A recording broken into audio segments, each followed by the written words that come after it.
Alors on y va, messieurs. Tiens, mange la betterave.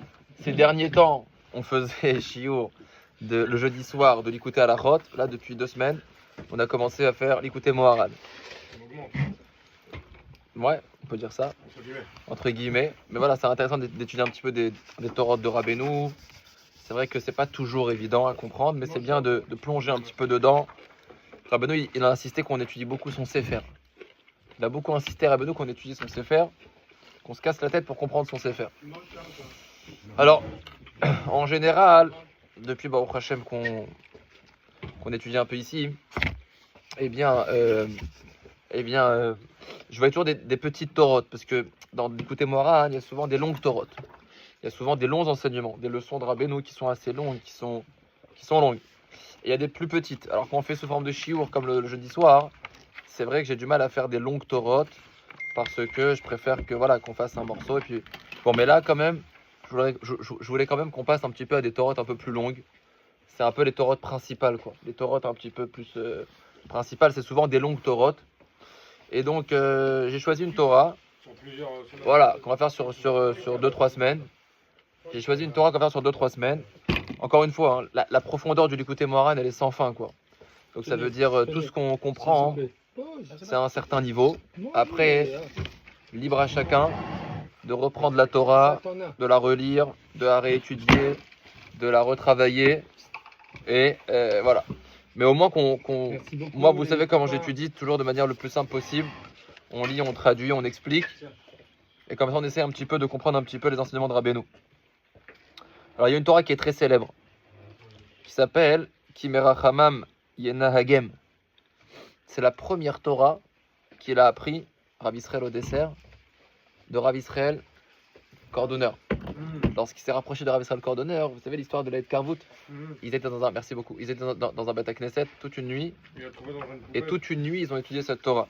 Kimerachamam Yenahagem. Non, après que ce soit rapproché, il a étudié cette Torah. Cette Torah, elle est vraiment très très intéressante. Et on va la commencer cette semaine. Et Bezrat Hashem, si on peut l'étudier d'ici Shavuot, hein, c'est la c'est laquelle? C'est la 7e Torah, mais du Chelek Bet du Likutei Moharan. Le deuxième Chelek du Likutei Moharan, le Tinyana, c'est la 7e Torah. Torah Zayin, Tinyana. T'as pas le bon Sefer Alors, hein?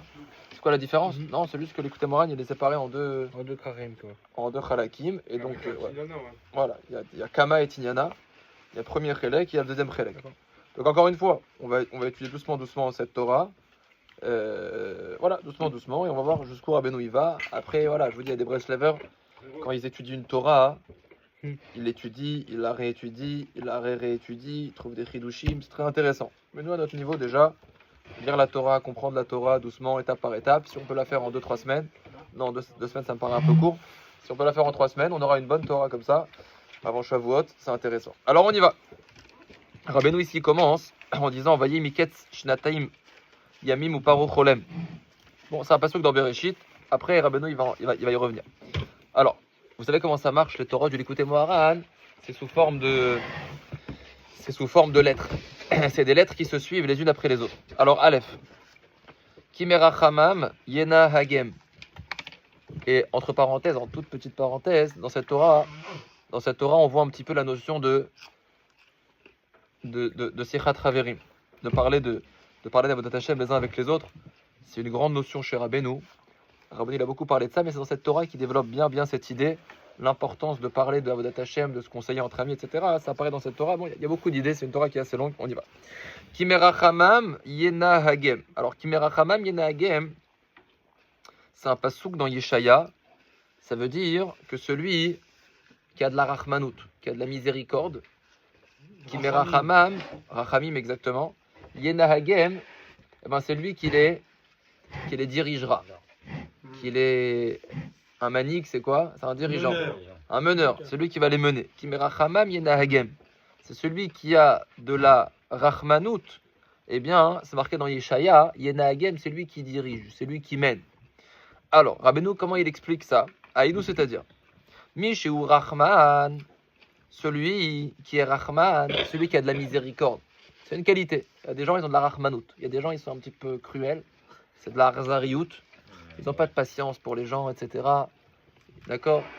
Et il y a une notion contraire qui s'appelle la rachmanout, avoir de la miséricorde, avoir pitié.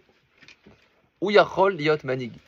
Rabbeinu il dit, celui qui est rachman, celui qui a de la pitié, celui qui a de la miséricorde, alors lui, il peut être manig. C'est une grande notion.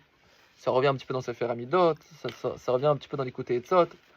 Alors, Rabbeinu ici, il va parler à grande échelle. Il va parler à grande échelle, de la notion d'être manig à grande échelle, être manig le clan d'Israël, un vrai manig, etc. Rabbeinu il dit que la hanaga, mener, ça dépend de la mida de Rachmanout, contrairement à ce qu'on pourrait penser. On dit, c'est quoi la qualité d'un meneur, d'un dirigeant? On n'aurait pas forcément dit la Rachmanout. Voilà, Rabbeinu dit c'est la Rachmanout, ça veut dire c'est la pitié, d'accord? Là, j'avais entendu que, encore une fois, Rabbeinu il va parler à grande échelle, mais même à petite échelle, on est tous un petit peu manig. Quelqu'un, tout le monde mène quelque chose. Quelqu'un, il est chef d'entreprise. Quelqu'un, il est rave. Quelqu'un, il est tout simplement. Quelqu'un est chef de ré. Il est père de famille. Donc chacun a quelque chose à faire avancer, à faire diriger sa femme, ses enfants, etc. C'est déjà une manigoute. C'est vrai, c'est le Torah, ouais. Eh bien, ça dépend. Ça dépend de la mida de Rachmanout. On ne peut pas diriger quoi que ce soit sans Rachmanout. Pourquoi? Parce que si quelqu'un n'a pas de Rachmanout, il n'a pas de patience, il n'a pas de pitié, alors ça ne peut pas marcher. Ni un couple ça peut marcher, ni une famille ça peut marcher. C'est mamash. Une grande notion qui dit ici Rabbeinu, que Mishu Rachman ou Yachol Liot Manig. Celui qui a de Rachmanout, il peut diriger. Maintenant, Rabbeinu il dit Tsarich Leda Er Litnaeg Ima Rachmanout. Alors on va dire c'est facile. La Rachmanout, c'est pas une mida très difficile. Si j'ai un peu de pitié, etc., je peux mener. Non, Rabbeinu dit c'est pas si simple. C'est pas si simple la mida de Rachmanout. C'est-à-dire que les da, Erlitneg ima Rachmanout. Rabbeinu il dit il faut savoir comment se comporter avec la Rachmanout. Comment ça se fait? Alors Rabbeinu il dit qu'il y a le Rechaim, ou le Rotzrim, le Gazlanim, Asur le Rachem. Rabbeinu il dit par exemple sur les Rechaim, sur les mécréants, sur les Rotzrim, sur les tueurs, sur les assassins, sur les Gazlanim, on n'a pas le droit d'être Merachem. On a le droit d'avoir de la pitié sur eux. Bon, c'est une grande notion qui dit Rabbeinu ici, c'est qu'on ne peut pas être Merachem sur n'importe qui. La Rachmanout sans fin, hein, c'est pas une bonne idée. D'accord, il y a une notion. Rabbeinu dans Sefer Hamidot, il parle beaucoup de ça. Eh bien, les drachek, mina rechaim, etc., de s'éloigner des rechaim, de s'éloigner des rotzrim, etc. D'accord. Vechen mi sheno yodea er leitneg ima Rachmanout. On ne peut pas être Rachman avec n'importe qui. Ça n'a pas de sens. Pardon? Non, au sens simple, quoi. C'est-à-dire, Pitié. la pitié, quoi. Je sais pas comment. Non, c'est pas cher, c'est pas Et donc je le ramasse, quoi. Ce qui demande cette chose, compassion, c'est. Non, c'est il vient de le dire, justement. Voilà, c'est ça. C'est pour ça. Donc, il y a des nuances. C'est sûr qu'il y a des nuances. Mais ça veut dire on peut pas être Rahman avec tout et n'importe quoi. Des kawa? Non. On peut pas être Rahman avec tout et n'importe quoi. C'est comme maintenant, par exemple, en Israël. Comme ça je pense à ça. Après le 7 octobre, etc. Il y a des juifs et des partis politiques en Israël qui ont pensé faire la paix avec les... D'accord, c'est complètement absurde. Il y a des gens qui veulent complètement te tuer, qui pensent qu'à ça, etc. Ça veut dire être merachem sur eux. C'est complètement absurde. D'accord. Donc il y a une notion... Hein? C'est un lien de compassion, pas d'Amra? C'est quelque chose de similaire? Pas exactement. Azavra, c'est encore un petit peu autre chose. Azavra, c'est l'ilmot zchut. C'est de juger positivement quelqu'un. Ici, on ne parle pas de juger positivement quelqu'un. Ici, on parle d'avoir de la rachmanout, d'avoir de la patience, d'avoir de la miséricorde, d'avoir de la pitié. Rabbeinu, il dit, celui qui est manig, celui qui est meneur, celui qui dirige, c'est celui qui a de la rachmanout. Mais comment se comporter avec la rachmanout, c'est pas quelque chose d'évident. Parce qu'il y a des gens sur qui c'est assour les rachem. D'accord? Il y a des gens sur qui on ne doit pas être merachem. Vechen mi sheno yodea ech litneg im harachmanout. Et quelqu'un, par exemple, qui ne sait pas comment se comporter avec la rachmanout, az yuchal erachem al tinok shel arba yamim. Il dit Rabbeinu quelque chose d'intéressant. Quelqu'un qui ne sait pas bien gérer sa miséricorde, c'est aussi un problème. Chaque mida, il n'y a pas une mida qui est bonne à 100%. Chaque mida, elle doit être utilisée avec mesure. Exactement. Dosage. Avec dosage. C'est ça que c'est le mida, c'est la mida, c'est la mesure. Exactement, c'est la mesure. Tu as raison. Il dit par exemple, regardez comment, il donne un exemple très clair. Si quelqu'un ne sait pas gérer sa rachmanout, si quelqu'un ne sait pas gérer sa miséricorde, Azaï yuchal erachem al tinok ashel arba yamim. Il va avoir pitié, il va avoir de la peine, il va avoir de la miséricorde sur un enfant qui a 4 jours, litenlo ma'achal hatzarich legadol. Il va donner de la nourriture d'adulte. Des fois, il y a un bébé à côté de vous, vous êtes en train de manger, le bébé il pleure, il veut manger aussi. Il dit, ah, j'ai de la peine, je vais lui donner. Le problème, c'est que ça va mal se finir. D'accord? Vélo les katan kazé. Il va lui donner un aliment qui n'est pas compatible à cet enfant-là. Qui katan kazé, tsrichin les uno, rak aliédé khalav davka. Cet enfant-là, à son âge, on ne peut pas le nourrir seulement avec du lait. D'accord? Donc c'est pas évident la rachmanout. Tu dis non, il me faisait de la peine, moi il était là, il pleurait, je lui ai donné, il s'est étouffé, Hachem Ishmor. Donc ça c'est un point qui est très important, ce qu'il dit Rabbeinu. Même quand on est merachem, il faut savoir comment être merachem pour la tova, pour la bonté, pour ce productif, pour la personne eh bien, à qui on est en train de donner quelque chose. D'accord? Exactement. De manière générale, même quand on enseigne de la Torah, il faut savoir quoi enseigner.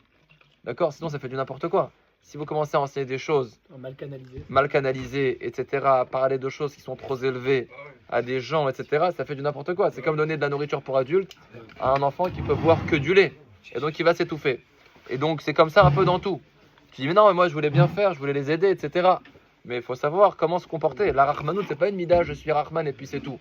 Il faut savoir comment être Rahman. Il faut savoir doser, il faut savoir, et ça demande une grande chorma. La seule chose qu'il dit Rabbeinu, c'est que être manig, ça dépend de cette mida.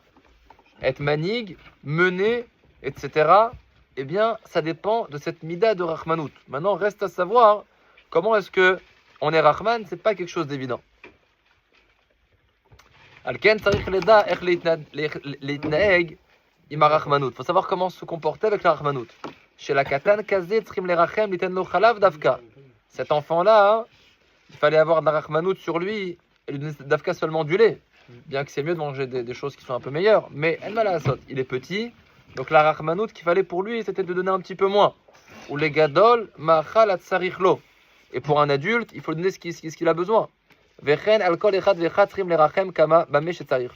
ainsi à chacun, il faut avoir de la rachmanout en fonction de ses besoins.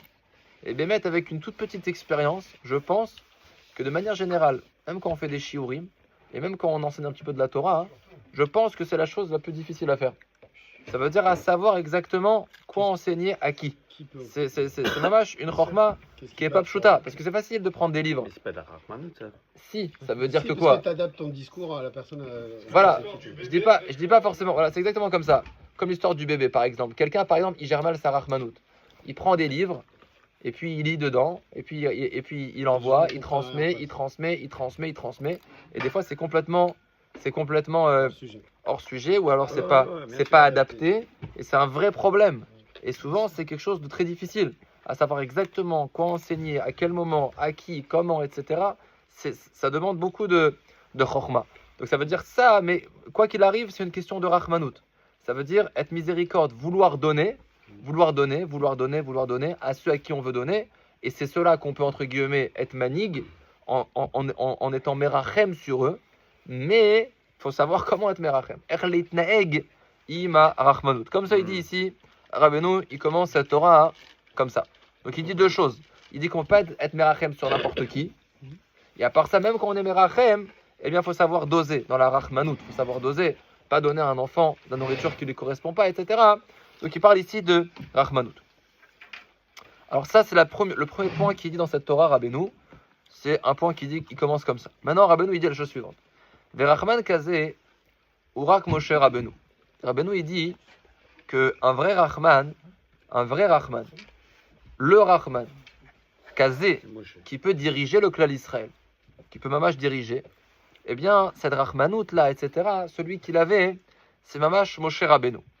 Qui ouaya manig Israël. Moshe Rabbeinu, c'est mamash l'image du roué, du berger, de celui qui a mamash été manig le clan Israël.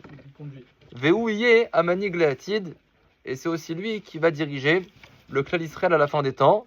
Qui Mashéaya ou Shei. Il y a un passouk dans Kohelet. Qui dit Mashéaya ou Shei. Ce qui a eu, c'est ce qu'il y aura. Et il y a un Zohar Meforach qui dit que Moshe Rabbeinu, qui a dirigé le clan d'Israël, c'est lui qui va diriger le clan d'Israël aussi à la fin des temps. Que Moshe Rabbeinu aya lo rachmanout behemet à l'Israël. Il dit Rabbeinu, parce que Moshe Rabbeinu, c'est celui qui vraiment avait une rachmanout, avait vraiment une grande pitié pour le clan Israël. Ou Massar Nafsho Bishvil Israël. C'est quoi la rachmanout? C'est quoi le degré de rachmanout? C'est-à-dire qu'il y a des degrés. Mais le manig, celui qui était mamash capable de diriger mamash le clan Israël, parce que je dis, on est tous un peu Rahman, quoi. Mais c'est quoi? Tu dis Rahman, c'est. Non, ça veut dire que Moshe Rabbeinu, il était prêt à se sacrifier, à tout donner pour le clan Israël, à tout donner. L'imsor nafsho, hein? Exactement, c'est ce qui va ramener. C'est exactement ce qui va ramener. Il dit pourquoi est-ce que Moshe Rabbeinu, qu'est-ce qu'on a vu chez lui qu'il était mamash le manig? Parce que ça veut dire qu'il a tellement pitié du clan Israël, une telle pitié qu'il peut littéralement se sacrifier pour eux. Tu dis moi par exemple je m'investis pour des gens, etc. Bon, je m'investis mais j'ai aussi une vie à côté, je sais pas combien je vais me donner, etc. D'accord? Ta rachmanout, tu la limites. Ils te font de la peine, tu veux les aider, ce que tu veux, tu as de la rachmanout. Mais combien tu vas donner? Moi, ce que je peux, après, voilà. Ça veut dire que c'est limité. Mais c'est quoi le plus grand Rahman? C'est celui que tout son souci, c'est qu'il est Rahman sur le peuple. Et donc, il est prêt à être Moser Nafsho. Ça veut dire, voilà, le sacrifice ultime. Et où on a vu ça? Il dit Rabbeinu, qui Moshe Rabbeinu, Ayalo Rahmanout, Behemet à l'Israël.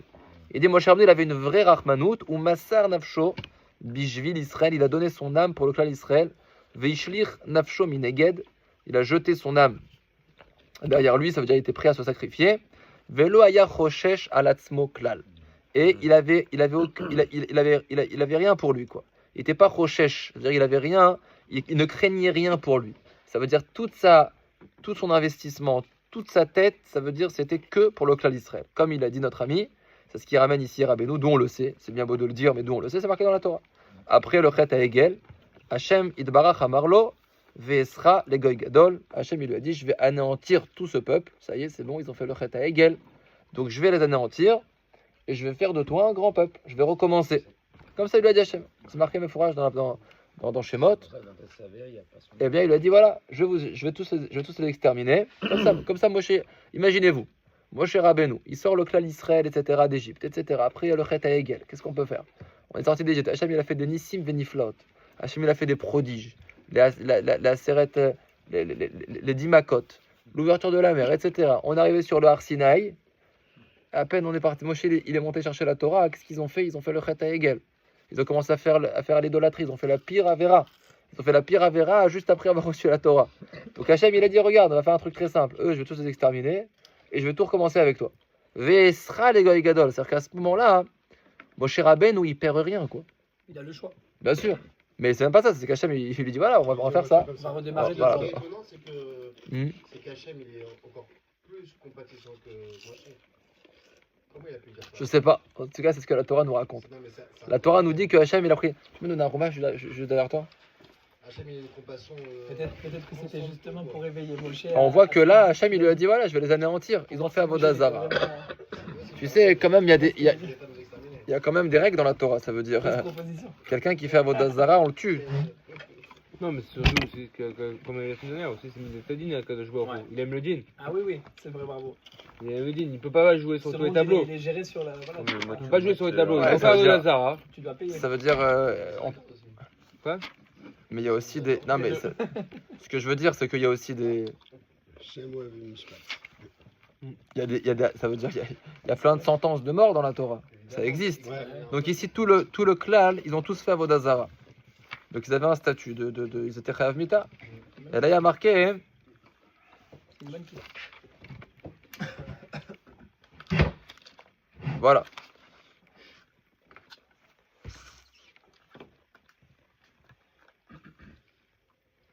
Il est où le pasouk? Tu as le pasouk?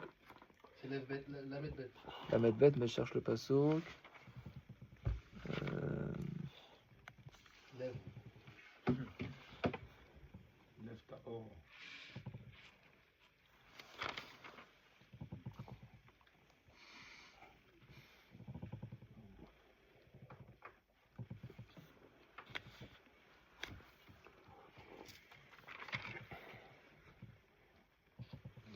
Vous comptez de ça? Non, peut-être ça, je crois que c'est. C'est dans Kitty ça. Vous savez que ça vous apparaît pas. Là, il a vu le Hegel, le Omrouli, etc. Là, Moshe Tam, Bemelam, comment Israël. Il y a beaucoup de psukim dans la Medbet. Ouais. Mhm. Il y a une allusion à Beno dans le passage. Ah ouais? À l'envers, il y a marqué Ali Nachman. Dans ce passage. Dans VS Ah oui, oui, je me rappelle de celui-là. Efface-moi dans le livre. Ah ouais? Ali Nachman.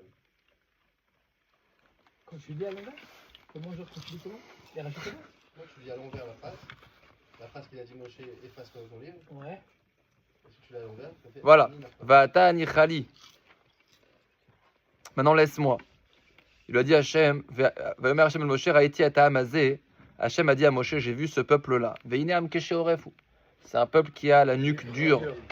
D'accord? Ve'ata anichali. Il a dit maintenant, laisse-moi, Vayicha rapi, je vais mettre en colère. Baem contre eux, Va'achalem. Je vais les exterminer. Ve'eseotra legoy gadol. Et je vais faire de toi Une grande nation. une grande nation. Donc voilà ce qu'il dit. Moshe, toi, t'as rien fait. T'es venu chercher la Torah. Eux, ils ont fait n'importe quoi, etc. Bon, ça veut dire ils ont fait Avodazara, ils ont fait le Vaudor. Laisse-moi, je vais les exterminer, on va tout recommencer l'histoire. Et de toi, je ferai une grande nation. Comme il demande une permission qu'il Ouais. Bon, on peut approfondir. Voilà. En tous les cas, il lui a dit à Hachem, Achalem, je vais les exterminer, et de toi, je vais faire une grande nation. Comment Moshe y réagit? Ve'u, il dit Rabbeinu, Ve'u lo yishgach al zeklal. Il n'a pas du tout fait attention à ses propos. Ça veut dire, lui, c'est vrai. Ça veut dire, maintenant, qu'est-ce qui. Ok, ils ont fauté. Maintenant, ils vont mourir. Et puis, c'est tout. Ra-kamar, écoutez ce qu'il dit Moshe. Ve'ata imtisa chatatam, je vous lis dans le pasouk. Et maintenant, soit tu supportes leur faute. Ve'imaïn, et sinon, mechenina misifrecha asher katafta. Efface-moi de ton livre que tu as écrit. C'est ce qui ramène ici Rabbeinu. Imtisa chatatam, sinon, efface-moi de ton livre. Voilà. Je veux rien du tout. Soit tu On laisse la vie sauf. voilà, ou sinon tu m'effaces de ton livre. Voilà ce qu'il dit Moshe Rabbeinu. C'est-à-dire que Moshe Rabbeinu, il était prêt à tout pour le clan d'Israël. Efface-moi de ton livre. On fait comme si qu'il s'était rien passé. Ki ouaya Rahman ou Mani Gamiti. Il dit Rabbeinu, tu sais pourquoi hein? Parce que Moshe Rabbeinu, il était vraiment Rahman, et donc c'était vraiment un vrai manig. C'était un vrai manig amiti. Et c'est à ça qu'on voit un vrai manig. C'est quelqu'un qui fait tout. Eh bien, pour le clan d'Israël, ça nous fait penser un petit peu entre guillemets à Rabbeinu. Que Rabbeinu, il s'est donné, mamash, il s'est donné toute sa vie, eh bien, pour le clan d'Israël, pour trouver des tikkunim, pour trouver des choses, pour des etzot, des choses, etc., pour que les dorés d'orot, chacun où qu'il soit, il puisse faire teshuva, il puisse avoir un tikkun, etc., des haftachot. Combien Rabbeinu, il a promis des choses, c'est pas gratuit, quoi. C'est pas qu'il avait, il faut dire ce qu'il voulait. Exactement, il a eu des grandes souffrances. Il a dit exactement, il a dit, j'ai tout sacrifié pour vous. Un peu à cette image-là. C'est-à-dire, on croit qu'un vrai manig, c'est quelqu'un qui n'a pas de rien. Il peut tout donner pour le clan d'Israël. Vaya osek beishuvo shalolam. Maintenant, qu'est-ce qu'il veut, lui? Qu'est-ce qu'il veut du clan d'Israël? Qu'est-ce qu'il veut, Moshe Rabbeinu? En fait, il dit Rabbeinu que Moshe Rabbeinu, qu'est-ce qu'il voulait? Il était osek beishuvo shalolam. Tout simplement, sa préoccupation, c'était Ishuvo Shalolam. C'est quoi Ishuvo Shalolam? J'arrive pas à le traduire. J'arrive pas à le traduire. C'était d'installer le monde. Ouais, mais c'est pas. Shei Haolam Meyushav Mi Bnei Adam. Ça veut dire que le monde soit peuplé d'hommes. Qu'est-ce qu'il voulait, Moshe Rabbeinu? C'était quoi sa Rachmanout? C'était un manig, etc. Il dit Rabbeinu, ce qu'il voulait, c'était qu'il y ait des hommes dans le monde. Que le Olam, il soit Meyushav, que le monde, il soit peuplé d'hommes. Comment ça se fait? Qu'est-ce que ça veut dire? C'est pas un Yishuvada, c'est pas. Non, mais Yushav, c'est la chèvre, un Yishuv. C'est quoi un Yishuv? Oui, c'est pas un apaisement qu'il loue? Non, Yushav Ibn Adam, chez Yaolam et Yushav, c'est la même racine. Ouais. Mais ici, le sens, chez Yaolam et Yushav Ibn Adam. Il voulait que le monde y soit rempli d'hommes. Qu'est-ce que ça veut dire? Où il va en venir à Beno? Écoutez ce qu'il dit, c'est extraordinaire et c'est très profond. Qui kara Adam ou Adat. Parce que l'homme, messieurs, c'est pas ses jambes, c'est pas ses pieds, c'est pas ses ongles. Qui kara Adam ou Adat. L'homme, il dit Rabbeinu, c'est quoi l'homme? L'homme, c'est la conscience. C'est le dat. C'est ça l'homme. L'homme, c'est la conscience, c'est ce qu'il a dans la tête. C'est pas ce qu'il mange, c'est pas ce qui c'est son dat, c'est son esprit. Ou Michel no dat, celui qui n'a pas de conscience. Celui qui n'a pas de conscience, celui qui n'a pas de date, celui qui voilà, il pense pas, il est que dans le gouffre quoi. Il est que dans le corps, mais il n'a pas de conscience, il n'a pas de moar. Eno minaïchouv. Il dit Rabbeinu quelque chose de très. Il dit il n'est pas Minaïchouf. Il n'est pas. T'as la traduction, Jonathan? Ainsi, Moshe était doté de compassion et se consacre à la construction du monde. Ouais, à la construction du monde, voilà, c'est ça. Ouais, ça. Vas-y, continue, excuse-moi. Afin qu'elle soit peuplée Mhm. et remplie d'êtres humains, c'est-à-dire d'être dotée de dates, de connaissances. À la fin de le peupler de quoi? Peuplée et remplie d'êtres humains, c'est-à-dire d'être dotée de dates, de Voilà. connaissances. De connaissances. C'est-à-dire qu'il voulait, eh bien, que le monde soit rempli, pas simplement de corps, mais de gens qui aient du date, de gens qui ont de la connaissance, qui ont de la conscience, de la connaissance. Donc c'est quoi? C'est remplir le monde, mais de connaissances. De personnes. D'hommes, D'hommes d'hommes ont la qui aient du connaissance. date. Exactement. C'était ça ce qu'il Il y a voulait. pas d'hommes qui fautent ou qui. Voilà, ou pas d'homme, voilà, exactement. Exactement. Parce que ou Michel Lodat, tu peux lire, celui qui n'a pas de connaissance, au sens il n'a pas de conscience, et nomina Yishuv. Je fais pas partie de l'installation, quoi. C'est pas ça. La création. Vas-y. La suite, c'est il nous initie à la lumière de la connaissance, comme il est écrit. Je suis Non. initié. T'as sauté un peu là. Donc qui rentrent pas dans cette notion de Ah, Yishuv. non, ok.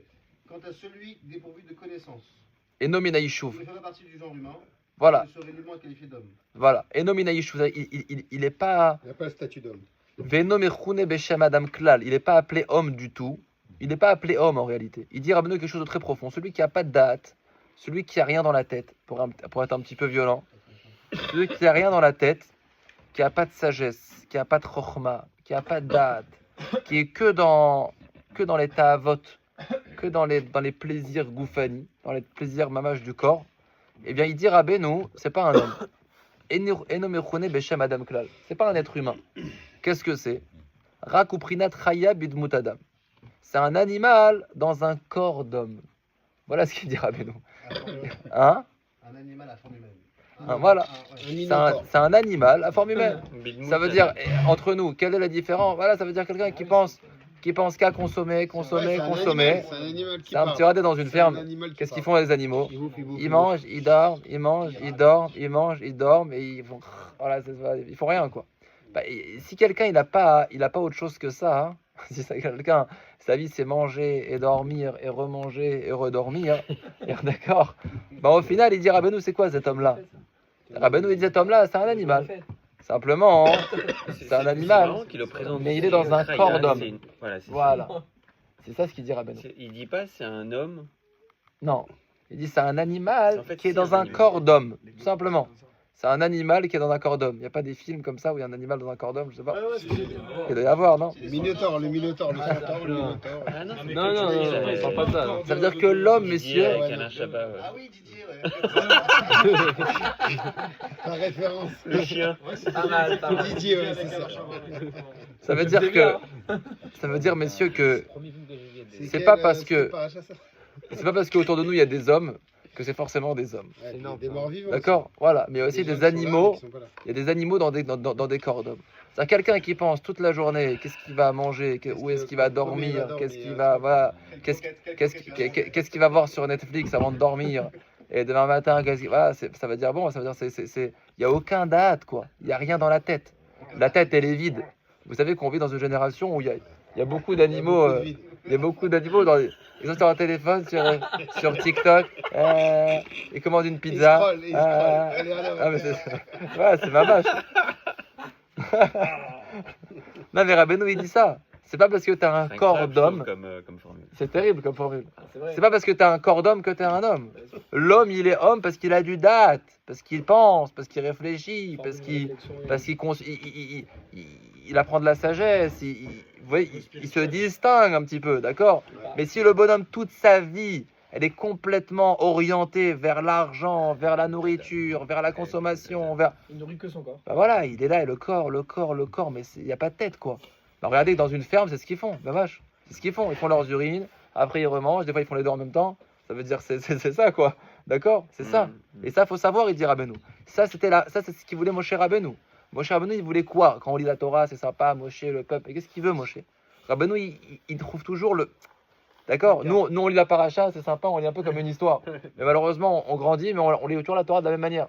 Au bout d'un moment, il faut savoir qu'est-ce qu'il veut, mon cher Rabbeinu. Il est prêt à se sacrifier pour des gens, mais c'est quoi cette histoire? Il les connaît pas non plus, ça va quoi? Ça veut dire. D'accord?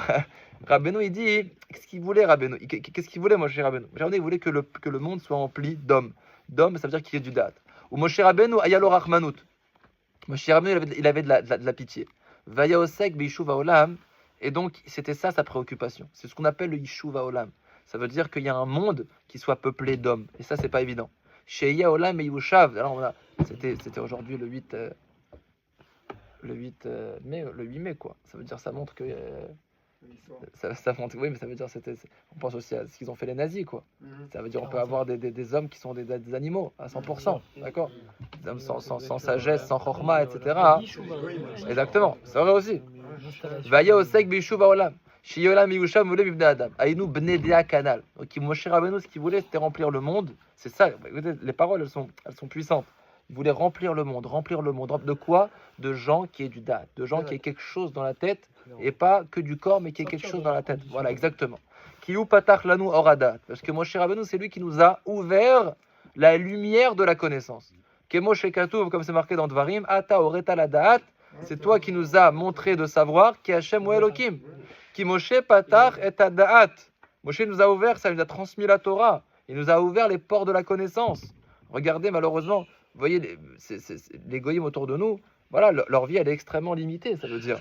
Mais Moshe Rabbeinu, bah oui, Moshe Rabbeinu nous a ouvert les ports de la connaissance, les ports de la sagesse, de la chorma. C'est incroyable, c'est-à-dire on peut devenir des hommes, quoi. Il a dévoilé qu'il y avait un Dieu dans le monde et qu'on peut se rapprocher de lui, qu'on peut étudier sa Torah, un homme, il peut grandir énormément. Vous vous rendez compte, un homme qui s'élève spirituellement, hein, ça peut devenir un malach, mamash. Il peut devenir plus haut qu'un malach. Il n'y a pas plus haut qu'un homme. Un homme, un tzaddik, etc. Quelqu'un qui se détache des choses de ce monde et qui s'adonne aux choses rouhani, mais c'est un ergel, c'est une habitude. Kola tralot kashot. Tous les débuts sont difficiles. Mais quelqu'un, il s'habitue à s'élever spirituellement, à s'élever, il peut s'élever. Et vous voyez des êtres humains, parfois des tzadikim, des gens tellement hauts. Et à côté de ça, vous voyez des gens tellement bas. C'est un petit peu l'ambivalence. Les extrêmes. C'est les extrêmes. Des fois, vous voyez des gens, ils sont complètement dans. Et des fois, vous voyez quelqu'un de rouhani, vous voyez un tzaddik, un talmid racham, un tzaddik, etc. Vous voyez quelqu'un qui est sur une autre planète, les tzaddikim, etc. Ta condition d'homme. Voilà, ça veut dire que c'est des gens qui sont tellement hauts. Ouais, c'est ça. Ils sont au-dessus. Maintenant, je veux faire encore, Bezrat Hashem, encore une lettre, elle est vachement intéressante. Et donc ça, c'est ce qu'il explique ici Rabbeinu. Il explique la notion de manig, que le grand manig, c'était Moshe Rabbeinu. Et à quoi on a vu que c'était un manig par sa rachmanout, parce qu'il était prêt à tout sacrifier lui-même pour le clan d'Israël. Et en fait, Rabbeinu, il nous explique ici un pas supplémentaire. C'est qu'est-ce qu'il voulait de tout ça, Moshe Rabbeinu? C'était quoi sa motivation? C'était de remplir le monde d'hommes. C'était ça, voilà. Qui ont une conscience. Et là, Rabbeinu, il va un petit peu plus loin. Il dit Ki ikar harachmanut ou keshe Israël am kadosh noflin chas veshalom ba'avonot. Il dit Rabbeinu, sachez, messieurs, que la plus grande pitié qu'on peut avoir, la plus grande rachmanout, la plus grande miséricorde qu'on peut avoir, c'est lorsque les Bnei Israël, lorsqu'on voit des Bnei Israël qui tombent, chas veshalom, qui tombent dans quoi? Qui tombent dans des fautes. Il dit Rabbeinu, ça c'est la plus grande pitié, la plus grande rachmanout. La miséricorde qu'on peut avoir, c'est quand des juifs, chas veshalom, ils sont loin de la Torah. Qui zeu rachmanout agadol mikol mine rachmanout. Ça c'est la plus grande peine, la plus grande pitié qu'on peut avoir. Des fois, comme il dit Rabbeinu dans Sichot Haran, dans ce monde-ci, on voit quelqu'un qui est démuni, qui n'a pas de moyens, etc. Alors on a de la peine, ça nous émeut, etc. Des fois, des gens, ils n'arrivent pas à payer leur loyer, des fois, etc. Ils ont à peine des vêtements, etc. Ça nous fait de la peine. Ça éveille chez nous de la rachmanout. Mais il dit Rabbeinu, la plus grande rachmanout, sachez-le, messieurs, la plus grande rachmanout, c'est quand quelqu'un, chas veshalom, il est détaché. Il est détaché de la rouchniout. Il est détaché du spirituel. Il est détaché d'Akadosh Baruch Hu. Il est détaché. Ça, c'est quelqu'un qui doit éveiller chez nous le plus de peine possible. Ouais, la compassion, il fallait la doser au début. On dit que c'était interdit d'être trop compatissant avec des gens. Non, bien sûr, mais ça va, on n'a pas dit. Pas tout le monde est rachat. Évidemment qu'on doit avoir de la compassion pour des Bnei Israël, pour les ramener vers le droit chemin. Non, il y a une notion de Rechaïm. C'est une notion qui est extrêmement fine.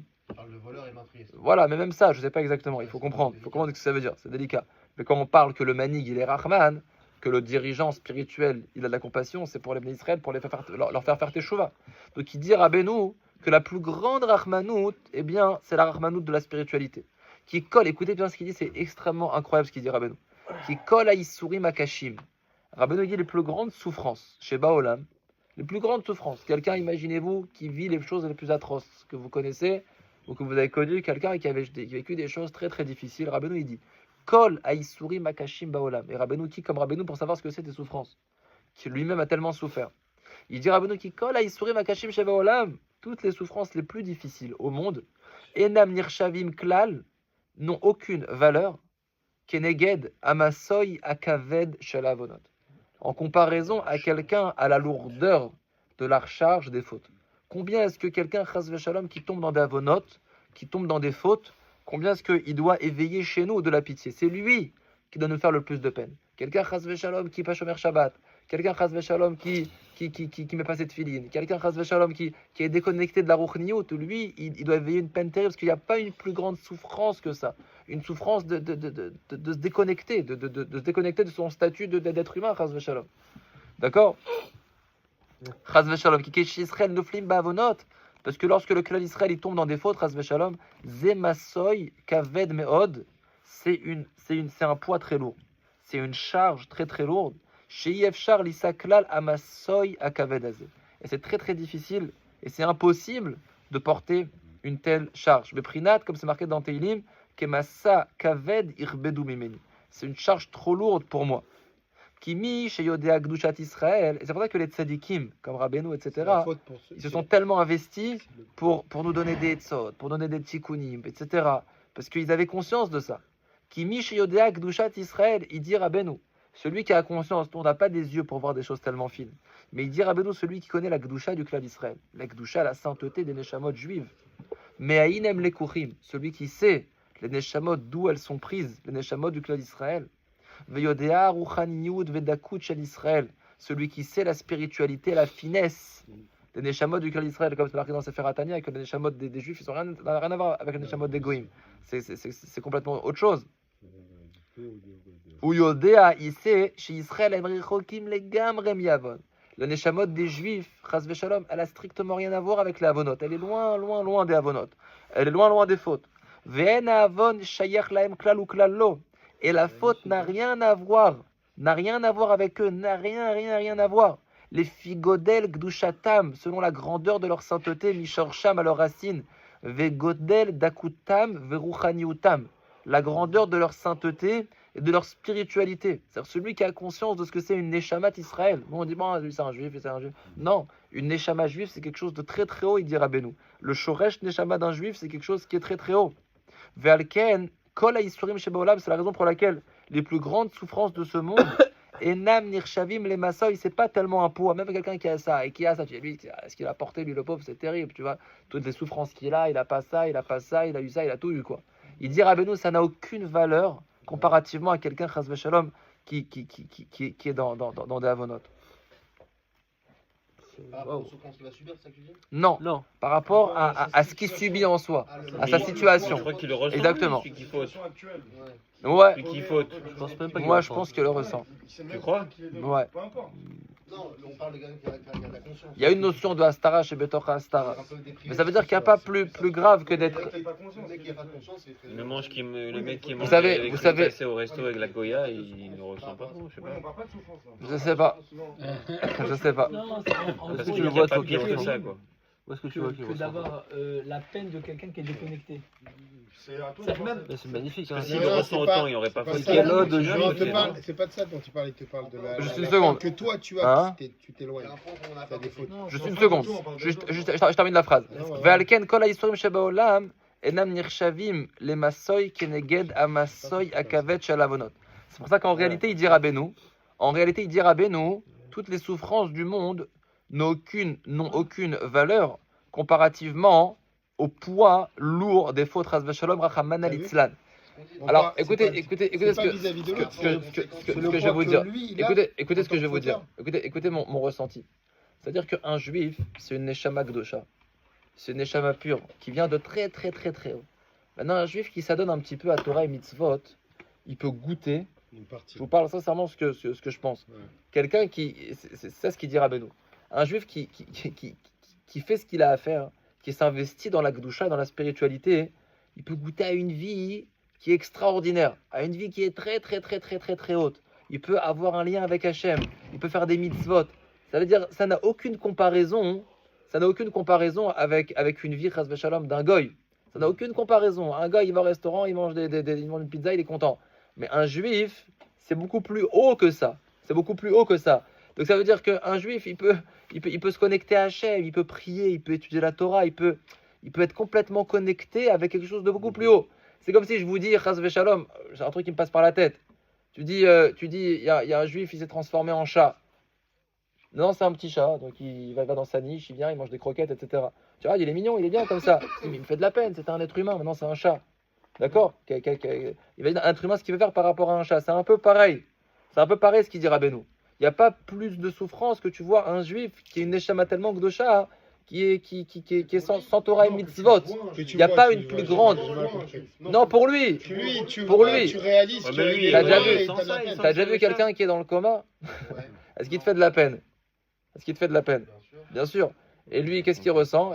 Il est dans le coma. D'accord, bah, c'est pareil. Il réalise C'est pas. pareil. Il réalise On pas. est d'accord. Il réalise pas. Mais j'ai compris. Mais sa situation, elle est terrible. Oui, mais Maintenant, il est dans le coma. Tu dis, bah, c'est pas grave, il ressent rien, c'est bien, il est bien, il kiffe.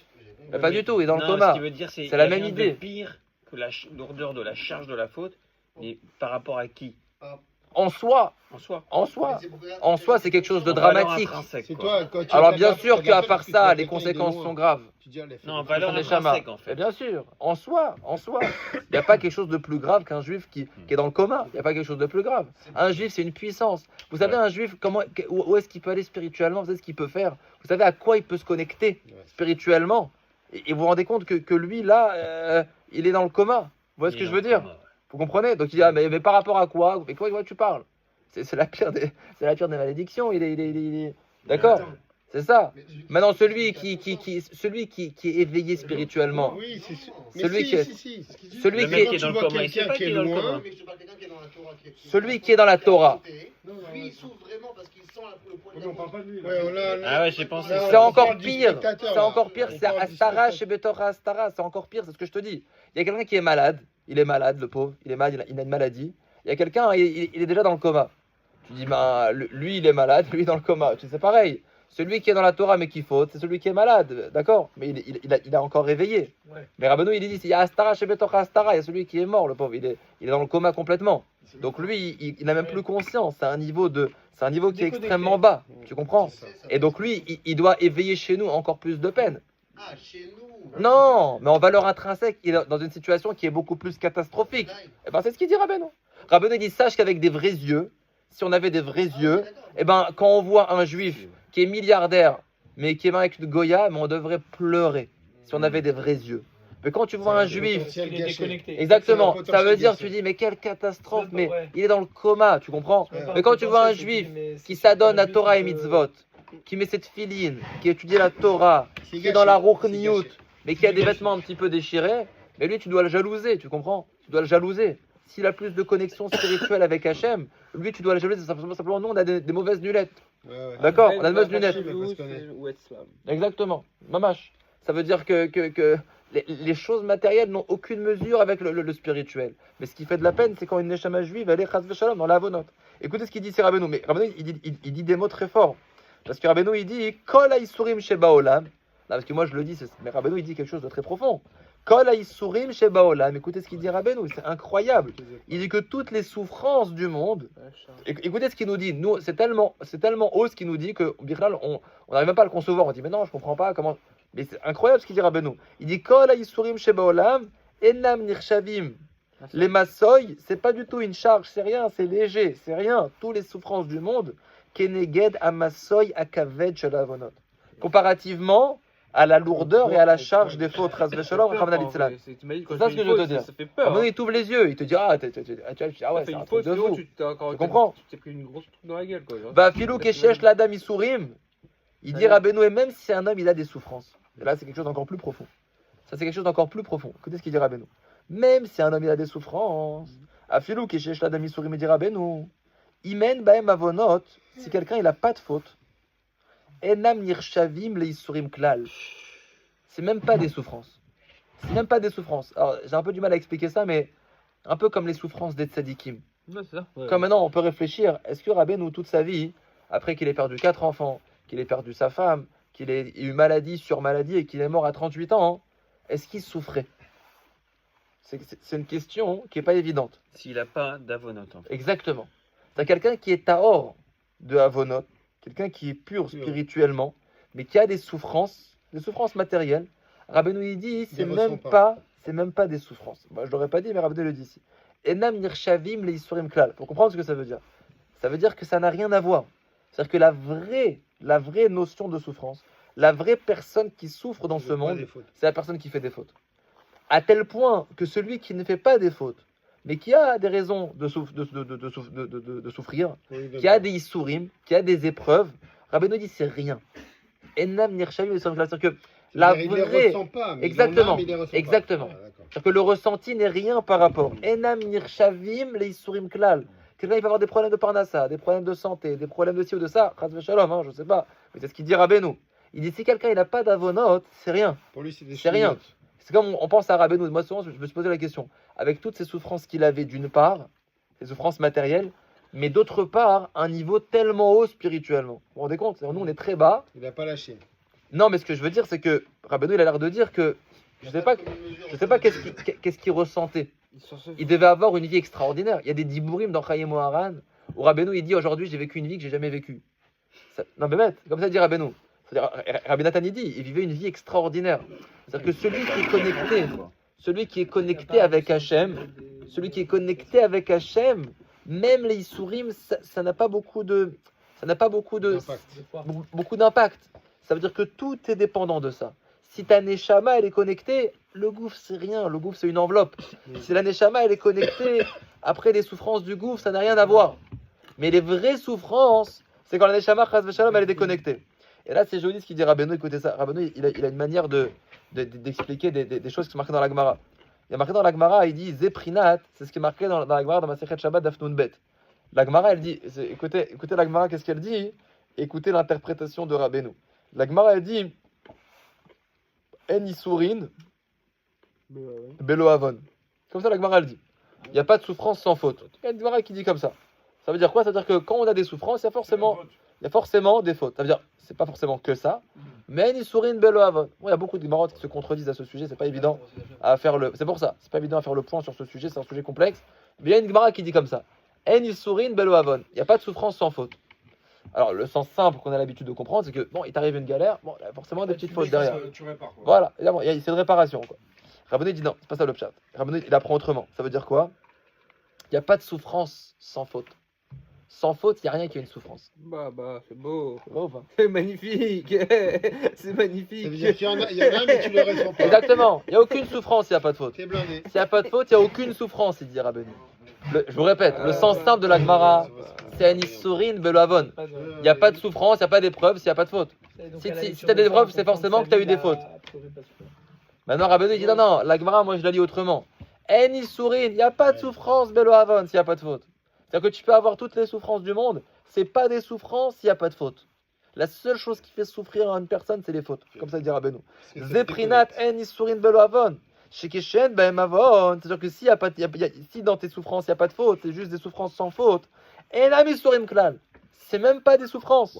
Qui kara Issourim même rak et shenoflim ba'avonot chas v'shalom. Parce que le principal des souffrances, c'est seulement quand on tombe dans des fautes. Vezeu ikara rachmanut. Alors maintenant, Rabbeinu, quel rapport? Comment on est passé de là à là? Rabbeinu, ici, je sais pas, ce texte il est assez troublant. Je vous conseille de le relire et de le retravailler un petit peu. Mais Rabbeinu, il dit que toutes les souffrances, c'est les fautes. Ça veut dire un juif qui nous fait de la peine, un juif qui doit nous éveiller de la rachmanout, c'est que dans le spirituel. Dans le matériel, c'est rien du tout. Si quelqu'un, sa neshama, elle est connectée, Elama, il a pas ci, Elama, il a ça, je me permets de le dire, c'est ce que Rabbeinu il dit. C'est rien ça, c'est rien. Mais par contre, quelqu'un qui est déconnecté, ça, Hachem Ishmor. Hachem Ishmor, quelqu'un qui est dans le coma spirituel, ça doit nous faire pleurer, il dit Rabbeinu. Il dit Vezeikar rachmanout. Et c'est ça la miséricorde qu'on doit avoir. Les rachem al-am Israël kadosh. qu'on doit avoir de la miséricorde envers le clan Israël Kadosh, Léotiam, de les faire sortir, mais à Massoy, à Kavet chez la Vonot. C'est ça la Rachmanout d'un manig. La Rachmanout, la miséricorde d'un dirigeant comme Moshe Rabbeinu. En quoi il a de la miséricorde? C'est-à-dire qu'il a de la peine de voir le clan Israël tellement Kadosh qui tombe dans Davonot, et donc il nous fait sortir de là. Valken, Moshe Rabbeinu ala Shalom, et donc Moshe Rabbeinu, Bechol et Shenaflu Israël Bézé Avon, on voit dans toute l'histoire de la Torah, à chaque fois que le clan Israël, ils sont tombés dans des fautes, Ayamoser Nafsho Alem, Veitpalel Ba'adam, il tenait tout pour eux, Vaitranan Moshe Ba'etaï, il a prié sur eux, etc. Veitpalel Ba'adam, qui donne Bameraglim, comme dans les explorateurs, Vekayotse, et ce genre de choses. Kiada, parce qu'il savait chez les filles Gdushat Israël Vedakutam, que selon la Gdusha et la finesse des Neshamot du clan d'Israël, Rechokim et Avon, ils n'ont rien à voir avec ça. Ils n'ont rien à voir quand tu vois un juif qui est déconnecté de la Gdusha et qui vit comme un goy, un juif qui vit comme un goy, tu dis mais qu'est-ce qu'il a à voir avec ça? Qu'est-ce qu'il a à voir avec ça? Qu'est-ce qu'on a à voir nous avec les loisirs des goïms, avec la vie des goïms? Qu'est-ce qu'on a à voir avec ça?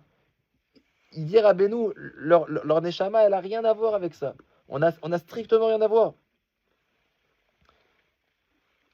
Et quand on fait des fautes, c'est ça ce qu'il dit. Quand un juif chas de shalom il tombe, ils ne peuvent pas porter une chose pareille. C'est une charge qui est trop lourde. Ou behemet me'echan ba'in la'avonot. Et Rabbeinu il dit bon, ben, si c'est comme ça, alors d'où viennent les fautes? Si on a des neshamot tellement pures et tellement hautes, et on dit quel rapport le clan Israël avec des fautes, c'est deux choses qui n'ont rien à voir. Alors sauf il faute, non? Des fois il y a des juifs qui tombent. Il dit d'où ils viennent les fautes ras v'shalom? Ou rak al yedei she'en lo dat. Quelqu'un il faute seulement parce qu'il n'a pas de date, il n'a pas de connaissance, il n'a pas de kien adam over avera elaimken yarnasbo ou archtut. La Gemara est dans Sota parce qu'un homme ne transgresse pas une faute seulement s'il n'est pas un petit peu fou. C'est une folie, c'est-à-dire qu'il n'a pas de date, il n'a pas de conscience. Quand il perd sa conscience, quand il perd la connaissance, quand il est déconnecté de la Torah, il devient fou. Et donc comme il est fou, alors il fait des fautes. Écoutez ce qu'il dit, Veze arachmanut agadol minakol. Et ça, c'est la plus grande pitié, la plus grande miséricorde qu'on peut avoir envers le clan d'Israël. Shetzrichim lerachem alav. On doit avoir de la pitié pour lui. Leachnis bodat. Et qu'est-ce qu'on doit lui donner? On doit lui donner la chose qui va lui sortir de ses fautes. Lui donner du dat. On doit lui donner du dat. Beprinat, comme c'est marqué, Ashre maskil eldal. Il y a marqué heureux, Ashre heureux, celui qui est maskil. C'est quoi qui est maskil? Qui donne la connaissance aux pauvres. Heureux celui qui donne la connaissance aux pauvres. Enani elaminadat. Il dit Rabbeinu, c'est qui le pauvre? C'est qui celui qui est pauvre? Celui qui n'a pas de connaissance. Utrichim lerachem alav leachnis bodat. Il faut avoir de la pitié pour lui et lui donner et lui enseigner un maximum de dates. Pourquoi? Parce que toutes les avonotes, toutes les fautes proviennent de quelqu'un qui n'a pas de date. Si quelqu'un, et c'est pour ça qu'on insiste souvent, etc. Et moi je dis, et je le répète, et je le dis, et je le répète, que il faut étudier la Torah. Il faut étudier la Torah. Il faut étudier la Torah. Il faut étudier la Torah. C'est quelque chose de fondamental. Pourquoi? Parce que la Torah, ça te donne du date. Cherchez pas à comprendre comment. La Torah, c'est la chokhmah d'Hashem. Plus un juif, il se penche, il prend un sefer, il apprend une Mishnah, il apprend du Chumash, il apprend tout ça. L'Omeshane, il apprend le Chumash sur la paracha avec Rashi. Il apprend du date. Il rentre des choses dans sa tête. La semaine dernière, on a vu dans Pirkei Avot, Marbe Yeshiva, Marbe Chokhmah. Plus une personne, elle s'assoit, pas avec un iPhone, mais avec un livre, d'accord? Marbe Yeshiva, Marbe Chokhmah. Plus quelqu'un, il s'assoit, il prend un livre. Et aujourd'hui, Baruch Hashem, il y a de quoi. Il y a de quoi. Bémet, avant, c'était pas évident. Aujourd'hui, il y a des choses traduites, il y a des shiurim sur Internet, il y a des shiurim et des shiurim et des shiurim. Tu veux étudier ce que tu veux. Tu veux étudier de la Gemara, il y a de la Gemara. Tu veux étudier de la Mishnah, il y a de la Mishnah. Tu veux de la Halacha, il y a de la Halacha. Mais au moins, il faut remplir sa tête, monsieur. D'accord? Comme c'est marqué dans la Torah. Quand ils ont jeté Yosef dans le puits, il y a marqué Abor rek en bo maïm. Maïm en bo, aval akravim, menechashim yashbo. Une tête qui est vide. Il dit le Rambam, une tête qui est vide, eh ben, elle se remplit. Maintenant, elle se remplit de quoi? Si la tête elle est vide, elle va se remplir de mauvaises choses. Elle va se remplir de bêtises. Et qu'est-ce que ça va faire, messieurs? Ça va faire des chayot bidmut adam. Ça va faire des animaux dans des corps d'hommes. Et c'est mamage, c'est ce qu'on voit. Quelqu'un qui remplit pas sa tête de chokhmah, qui s'investit pas un petit peu. J'ai pas dit maintenant d'avoir des grandes ambitions, simplement étudier un petit peu, prendre un temps un petit peu. Et c'est dur, c'est dur. Le gouffre, il veut pas. Le corps, il préfère aller sur Netflix. D'accord? Mais il faut être makbir, la neshama sur le goût. Il faut dire, moi je veux pas de ça, je veux pas devenir un animal dans un corps d'homme. Moi je veux être un homme dans un corps d'homme. Je veux être un homme dans un corps d'homme. Je veux être un homme dans un corps d'homme. D'accord? Je ne veux pas être un animal dans un corps d'homme. Et ça aide mal à la il faut avoir du date. Et c'est pour ça qu'il dit que le plus grand manig, qu'est-ce qu'il fait? Il nous rend du date. Qu'est-ce qu'il a fait Moshe Rabbeinu? Qu'est-ce qu'il a fait Moshe Rabbeinu? Il a donné la Torah. Il nous a donné la Torah, d'accord? Il nous donne du date, et si quelqu'un il a du date, alors là, à ce moment-là, il peut se sauver des avonotes. Il peut se sauver des avonotes. C'est que ça. Si quelqu'un il n'a pas de date, alors il va avoir un rouach shtout. Et donc il va tomber dans l'avonote. La plus grande des rachmanout qu'on peut avoir, c'est en rentrant du date. Et plus quelqu'un va avoir du date, plus sa vie elle est plus agréable. Parce que le plus grand Issourim, Rabbeinu dit si quelqu'un il a du date, monsieur, eh bien sa vie elle est agréable, il dit Rabbeinu. Même ces Issourim, ils sont rien. Parce que quelqu'un il a une tête, il a une conscience, il a du date. Si quelqu'un il n'a pas de date, alors même s'il a toute l'or du monde, la avonote, ça n'a rien à voir. Le date c'est la connaissance. La conscience du divin, c'est du date. Ici il parle au sens Ashre Maskil El Dal. Il faut, c'est la Torah quoi. Tout le monde la comprend comme ça, c'est la- Pascal c'est Gall, mais que discernement, Rabbeinu qui peut-être. le comprend. Je sais pas. Comme ça. Je sais pas. Mais si, il y a marqué dans beaucoup de Sifrei Chassidut. La Emouna, Parce c'est qu'il a la le dal. croyance. C'est comme ça il dit La ici. croyance en Je sais Dieu. pas si c'est le seul, mais je crois qu'il y a d'autres Sifrei Chassidut qui apprennent comme ça. Celui qui Maskil, donne- c'est-à-dire qui Parce que tu appréhende. peux être Qui apprend. intelligent sur quelque chose, voilà. Maskil, En fait, c'est que c'est au un dal. verre, t'es Ashre intelligent, Maskil c'est El que Dal. tu vas pas mettre la main dans Qui apprend au pauvre. À celui qui est animina date. Franchement, c'est l'intelligence. Le date, c'est la conscience. Ça veut dire, La conscience. si tu te considères comme dalle, C'est la foi. pour que tu t'apprennes toi-même la Torah, quoi. Tu Mhm. peux, la Emouna, c'est vraiment c'est la Considérer connaissance comme de dalle, Dieu. La foi Bien que sûr. Dieu il existe, Bien sûr. Tu etc. apprennes la Torah. Bien donc. sûr. Alors, Voilà messieurs, c'est la première partie de cette Torah. Non, ça commence comme ça.